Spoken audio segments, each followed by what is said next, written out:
টেম্পারেচারও 20 degree. এটা টেম্পারেচারও 20 degree এবং এটা পানি মিশ্রণ করার পরে 16 দেখাচ্ছে। তার মানে দুধে পানি আছে কিনা আপনি ইজিলি বুঝতে পারবেন। আসসালামু আলাইকুম ভিউয়ার্স, আজ আপনাদের দেখাবো কিভাবে সহজেই দুধের ঘনত্ব পরীক্ষা করা যায়। তো দুধের ঘনত্ব পরীক্ষা করার জন্য প্রথমে আমরা নিয়ে নিব একটি ল্যাক্টোমিটার এবং একটি থার্মোমিটার। অ্যাকচুয়ালি আপনারা ফেসবুক অথবা ইউটিউবে দেখে থাকতে পারেন যে বিভিন্ন ইউটিউবার দেখাচ্ছে যে ল্যাক্টোমিটার দিয়ে তারা দুধের ঘনত্ব পরীক্ষা করছে, কিন্তু এখানে সবচেয়ে বড় ব্যাপার হচ্ছে যে ল্যাক্টোমিটার অনেকের ল্যাক্টোমিটার ক্যালিব্রেট করা না, কিন্তু সেই ল্যাক্টোমিটার দিয়েই তারা দেখতেছে এবং তারা টেম্পারেচার মেনটেন করছে না, যেখানে দুধের টেম্পারেচার থাকতে হবে 20 ডিগ্রি এবং থার্মোমিটারটাও ক্যালিব্রেটেড হইতে হবে। তো এটা না করেই তারা জাস্ট ল্যাক্টোমিটারটা দুধের ভিতরে দিয়েই তারা রেজাল্ট বলে দিচ্ছে, যে এটা আসলে ভুল পদ্ধতি। তো আমরা আজ আপনাদের সঠিক পদ্ধতি দেখাবো এবং এই ল্যাক্টোমিটারটা আপনারা কোথায় সংগ্রহ করবেন, কোথা থেকে সংগ্রহ করবেন সেটাও আপনাদের জানাবো। তাহলে চলুন আমরা প্রথমে দুধের ঘনত্বটা দেখব, যেটাকে ঘনত্ব টেস্টকে বলে কারেক্টেড ল্যাক্টোমিটার রিডিং বা সিএলআর টেস্ট। তো সিএলআর অ্যাকচুয়ালি একটি ভালো দুধ বা গরুর দুধের সিএলআর সাধারণত 29 থেকে 31 পর্যন্ত হয়ে থাকে। এর কম বেশি হলেই মোটামুটি বলা যায় যে এখানে ভেজাল আছে। তো আমরা এখন টেস্ট শুরু করি। প্রথমে আমরা দুধের ল্যাক্টোমিটার দিয়ে দুধের সিএলআর দেখব এবং এরপরে পানি অ্যাড করার পরে দেখব আসলে এটা কম হয় কিনা, সিএলআরটা কম দেখায় কিনা। তো তাহলে চলুন আমরা এখন দুধের ঘনত্ব পরীক্ষা করব। তার আগে আমাদের দুধের ঘনত্ব পরীক্ষা করার জন্য একটা 100 ml এর সিলিন্ডার লাগবে, মেজারিং সিলিন্ডার।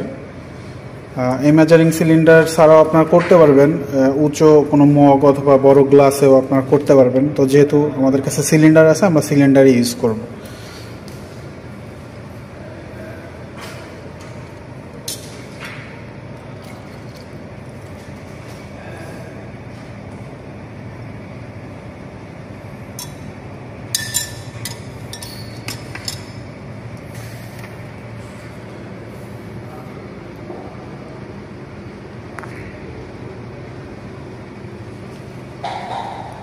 তো যেটা আগেও বলা হয়েছে যে আপনার সবসময় যেটা টেম্পারেচারটা অনেক বড় একটা ফ্যাক্টর, তো টেম্পারেচারটা অবশ্যই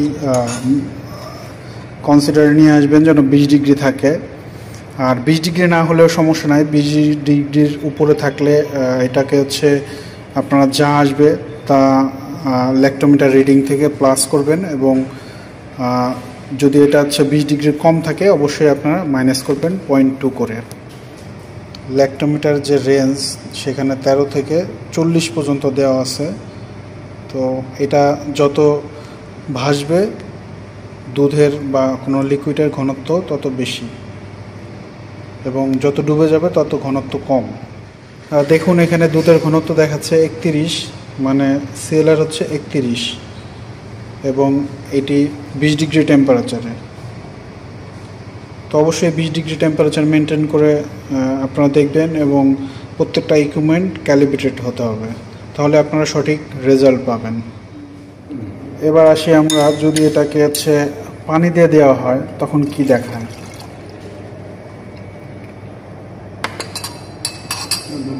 পানি মিক্সড করার পরে আপনি ইজিলি বুঝতে পারবেন যে এই দুধে পানি আছে কিনা এই টেস্টটি করার পরে।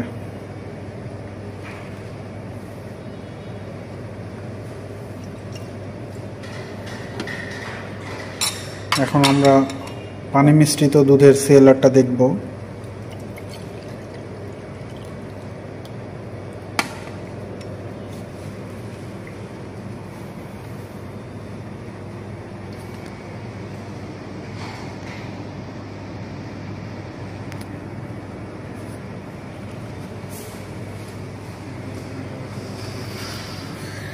দেখুন তখন ল্যাক্টোমিটার রিডিং দেখাচ্ছিল 31 আর এখন ল্যাক্টোমিটার রিডিং দেখাচ্ছে 15, একটু স্থির হোক, 16।